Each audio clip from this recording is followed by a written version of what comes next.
हरे कृष्णा दोस्तों, कैसे हैं आप सब? ठीक ठाक, बढ़िया। चलो, बहुत अच्छी बात है। ठीक ठाक रहिए, बढ़िया रहिए और मैं भी अच्छी हूँ। जैसा कि आप सबको पता है, इस समय जो बातचीत हो रही है वो महाभारत, जो कि एक महाकाव्य है, महर्षि वेद व्यास द्वारा रचित है। इसमें आने वाले अनेकों पात्रों के बारे में हो रही है। और आज जिस पात्र के बारे में चर्चा होने वाली है वो है अभिमन्यु, जो कि महाभारत युद्ध में बहुत महत्वपूर्ण भूमिका निभाते हैं। कि बहुत वीरता के साथ युद्ध करते हैं और वीर गति को प्राप्त होते हैं। अभिमन्यु अर्जुन व सुभद्रा के पुत्र हैं। ये श्री कृष्ण व भैया बलराम की देखरेख में बड़े होते हैं, शिक्षा दीक्षा ग्रहण करते हैं। इनका जो तेज है वो युधिष्ठिर जी जैसा है। इनका साहस भीम जैसा है। रंग रूप में ये अर्जुन जी जैसे हैं और विनम्रता में अपने चाचा नकुल व सहदेव जैसे हैं। युद्ध में क्या क्या होता है, ये कब कब कौन कौन से योद्धा के ऊपर भारी पड़ते हैं, इन्हीं सब के बारे में चर्चा होगी। बट स्टार्टिंग करने के पहले वही पुरानी बात मुझे बार बार दोहरानी पड़ती है कि चैनल क्या करना है, सब्सक्राइब करना है, वीडियो को लाइक कमेंट शेयर करना है। बस इतना ही करना है, ज़्यादा कुछ नहीं करना है। और ये सब एकदम फ्री ऑफ कॉस्ट है, तो कर दिया करो, क्या ही जाएगा। तो आइए स्टार्ट करते हैं अभिमन्यु जी के बारे में। महाभारत युद्ध के पहले दिन से ही जो भीष्म थे वो पांडव की सेना, चाहे वो चेदी की हो, चाहे वो पांचाल की हो या काशी की हो, इनके ऊपर बहुत बुरी तरीके से कहर ढाते हैं। बहुत बुरी तरीके से ये इनको मार रहे थे, इनको रौंद रहे थे। अब अपनी सेना को बचाने व भीष्म के साथ युद्ध करने के लिए एक योद्धा सामने आते हैं। ये हैं अभिमन्यु। अभिमन्यु की आयु इस समय सिर्फ 16 वर्ष की है और ये भीष्म से युद्ध करते हैं। भीष्म अजय हैं, लेकिन अभिमन्यु जब इनके साथ युद्ध कर रहे होते हैं तब भीष्म भी आश्चर्यचकित हो जाते हैं इनकी युद्ध कला को देख के, इनके कौशल्य को देख के। भीष्म के बाणों को बहुत बुरी तरीके से प्रतिकार करते हैं अभिमन्यु। अभिमन्यु की ये योग्यता देखे कृतवर्मा व कृपाचार्य भी अचंभित हो जाते हैं। एकदम सरप्राइज हो जाते हैं कि 16 वर्ष का बच्चा इतनी निपुण तरीके से किस तरीके से युद्ध कर सकता है, और ये पीछे हटने के लिए मजबूर हो जाते हैं। यानी कि भीष्म जो थे, वो कृतवर्मा जो थे, व कृपाचार्य जो थे, ये अभिमन्यु की कौशलता को देख के अपने बाण पीछे लेते हैं, थोड़ा पीछे हट जाते हैं। महाभारत युद्ध के 9वें दिन जब दुर्योधन देखता है कि अभिमन्यु की वजह से उसकी सेना को बहुत क्षति पहुंची है, अभिमन्यु उसकी सेना को बहुत बुरी तरीके से मार रहा है, तो अब दुर्योधन आर्मुस नामक एक राक्षस को बुलाता है। आर्मुस और अभिमन्यु का युद्ध होता है, बहुत भयंकर युद्ध होता है। दोनों ही एक दूसरे के ऊपर बहुत बुरी तरीके से घात प्रतिघात कर रहे होते हैं। आर्मुज जैसे ही अभिमन्यु के ऊपर निशाना साधता है उसे मारने के लिए, इसी बीच में द्रौपदी आते हैं अभिमन्यु को बचाने के लिए। द्रौपदी यानी कि द्रौपदी के 5 पुत्र आते हैं अभिमन्यु की रक्षा करने के लिए। अब इन सभी का भयंकर तरीके से युद्ध होता है आर्मुज के ऊपर। जैसे ही आर्मुस सभी द्रौपदियों के ऊपर वाण चलाने वाला था, उनके ऊपर आक्रमण करने वाला होता है, उसी उसी समय अभिमन्यु सभी को सचेत कर देता है कि सावधान हो जाओ, आर्मुस आक्रमण करने वाला है। इस समय अभिमन्यु बहुत बुरी तरीके से घायल हो जाता है, लेकिन अभी भी वो बहुत ही वीरता के साथ युद्ध करता है। महाभारत युद्ध के 13वें दिन द्रोणाचार्य एक योजना बनाते हैं कि किस तरीके से अर्जुन व श्री कृष्ण को कुरुक्षेत्र के युद्ध से बाहर रखा जाए। क्यों? क्योंकि उन्हें युद्ध में आज कुरुक्षेत्र में एक चक्रव्यूह की रचना करनी थी, और द्रोणाचार्य अच्छी तरीके से जानते थे कि इस चक्रव्यूह को भेदना सिर्फ अर्जुन, श्री कृष्ण व श्री कृष्ण के पुत्र प्रद्युम्न को आता है और किसी को नहीं आता है। इस योजना में ये भी था कि अगर अर्जुन व श्री कृष्ण युद्ध से बाहर रहेंगे तो वो युधिष्ठिर को जीवित पकड़ पाएंगे, वह युद्ध का समापन कर पाएंगे। योजना बनती है। योजना में सुकर्मा जो होते हैं वो अपने सैनिकों के साथ अर्जुन को चुनौती देते हैं कि आओ हमसे युद्ध कर, और ये युद्ध कुरुक्षेत्र के बाहर हो रहा होता है। अर्जुन श्री कृष्ण सुकर्मा के साथ युद्ध करने में बिजी हो जाते हैं। यहाँ पे चक्रव्यूह की रचना हो जाती है।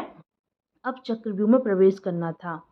द्रोणाचार्य अपनी योजना को लेके एकदम निश्चित थे कि आज वो युधिष्ठिर को पकड़ लेंगे, लेकिन शायद उनको नहीं पता था कि अभिमन्यु को भी चक्रव्यूह तोड़ना आता है। अभिमन्यु को चक्रव्यूह तोड़ना आता था, वो उसने अपने पिताजी से सीख लिया था, लेकिन संकट के टाइम पे उस चक्रव्यूह से बाहर कैसे आना है, ये अभी अभिमन्यु नहीं सीख पाए थे। अब युधिष्ठिर भी एक योजना बना लेते हैं कि चलो ठीक है, हम चक्रव्यूह में प्रवेश करते हैं और सभी अभिमन्यु के पीछे रहेंगे, अभिमन्यु को ज़्यादा दूर अपने से नहीं जाने देंगे। इस तरीके की योजना बना के अभिमन्यु प्रवेश करते हैं चक्रव्यूह में। आज के दिन ही जयद्रथ जो था, उसे अर्जुन को छोड़ के हर किसी पे अजय होने का वरदान मिला था। जो जयद्रथ था, दुशाला का हस्बैंड, दुर्योधन की बहन दुशाला और दुशाला का हस्बैंड जयद्रथ, उसको एक दिन अजय होने का आशीर्वाद था, लेकिन अर्जुन से नहीं। अर्जुन को छोड़ के वो किसी के साथ भी अजय हो जाता है। अब जयद्रथ आता है और अभिमन्यु को आगे निकलने देता है। वह युधिष्ठिर को, भीम को, नकुल, सहदेव व अन्य जो पांडव पक्ष के योद्धा थे उनको वो रोक लेता है। कोई भी मिलके जयद्रथ को नहीं हरा पा रहा था। अभिमन्यु अब अंदर पहुंच जाते हैं। वह बहुत बुरी तरीके से कौरवों की सेना का विनाश कर रहे होते हैं, उनको मार रहे होते हैं। जब शकुनी ये देखता है कि ये जो अभिमन्यु है, ये तो बहुत बुरी तरीके से कौरवों की सेना को मार रहा है, तो वो दुर्योधन को आदेश देता है कि इस पर, यानी कि अभिमन्यु पर सभी मिलकर आक्रमण करो, नहीं तो हम इसको नहीं हरा पाएंगे। अगर हम एक एक करके अभिमन्यु से युद्ध करेंगे तो हम अभिमन्यु को नहीं हरा पाएंगे। अभिमन्यु बहुत ही प्रवीण थे युद्ध कला में। यहाँ तक कि जब वो युद्ध कर रहे थे तब द्रोणाचार्य भी उनकी तारीफ करते हैं कि अभिमन्यु जब बाण चलाते हैं तो एक बाण लिया, दूसरा चलाया, क्या कुछ भी समझ में नहीं आ रहा है। सेकेंड टाइम का भी फर्क नहीं पड़ता है, उतनी बुरी तरीके से वो बाण चला रहा था, वह योद्धाओं को मार रहा था। कृतवर्मा, कृपाचार्य, दुर्योधन, कर्ण सब विफल हो जाते हैं अभिमन्यु को रोकने पे। अब कर्ण बोलते हैं द्रोणाचार्य से कि कुछ युक्ति बताइए किस तरीके से हम अभिमन्यु पर वार करें। तो द्रोणाचार्य यही बोलते हैं कि हम उसे जब तक अभिमन्यु के हाथ में उसका धनुष है, हम उसे नहीं हरा पाएंगे। तो तुम एक काम करो, उसका धनुष तोड़ दो। बाकी के जो कौरव थे वो भी द्रोणाचार्य की बात सुनते हैं। जैसे ही कर्ण अभिमन्यु का धनुष तोड़ते हैं, उनको रथ विहीन करते हैं। योजना यही बनी थी कि अभिमन्यु का धनुष तोड़ दो व उसको रथ से नीचे लाओ। तो अब आक्रमण होता है सभी कौरवों की साइड से, यानी कि कौरव अभिमन्यु से एक साथ कर्ण, द्रोणाचार्य, कृपाचार्य, दुर्योधन, दुशासन, ये सब एक साथ मिलके उससे युद्ध कर रहे थे। अभिमन्यु से, एक 16 वर्ष की बच्चे से सभी दिग्गज युद्ध करते हैं मिलके। ठीक है, अभिमन्यु का रथ तोड़ दिया जाता है, अभिमन्यु का धनुष तोड़ दिया जाता है, अभिमन्यु के ऊपर एक साथ प्रहार किया जाता है।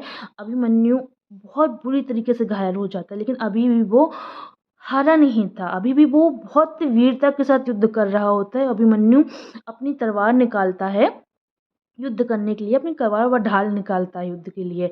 जैसे ही वह अपनी तलवार निकालता है, द्रोणाचार्य उसकी तलवार को तोड़ देते हैं, वह कर्ण जो होता है उसकी ढाल को चकनाचूर कर देते हैं।